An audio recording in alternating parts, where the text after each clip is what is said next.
इतिहास के कई ऐसे तथ्य जो हम लोगों को गलत पढ़ाए गए, उसी में से एक फैक्ट आज मैं आपके लिए लेकर आया हूं जो काफ़ी इंटरेस्टिंग है।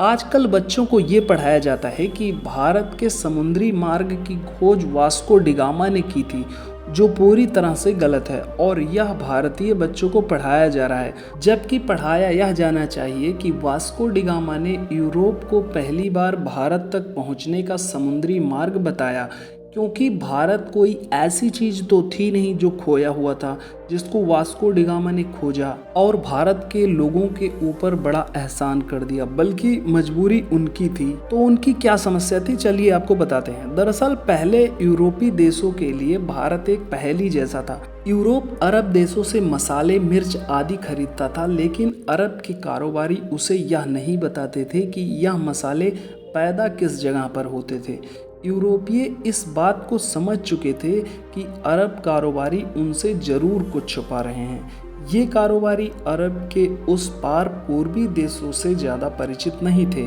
मतलब आप ऐसा समझ सकते हैं कि अरब तक जो है यूरोप के लोग आते, वहीं से खरीद कर जो है वापस चले जाते थे। जहाँ तक सवाल भारत का है, तो इसके एक और हिमालय की ऐसी श्रृंखलाएं जिसे पार करना उस दौर में असंभव ही था। भारत के दूसरी ओर 3 ओर से समुद्र ने घेर रखा था।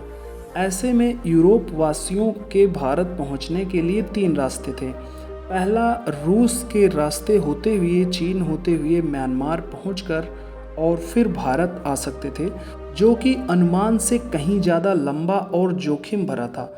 दूसरा रास्ता था अरब और ईरान को पार करके भारत पहुंचना, लेकिन अरबी लोग इस रास्ते का उपयोग बिल्कुल नहीं करने देते, क्योंकि वह ये कभी नहीं चाहते थे कि हमारे अलावा सीधा व्यापार भारत से हो। तीसरा रास्ता समुद्र का था, जिसमें चुनौती देने वाला सिर्फ समुद्र ही था।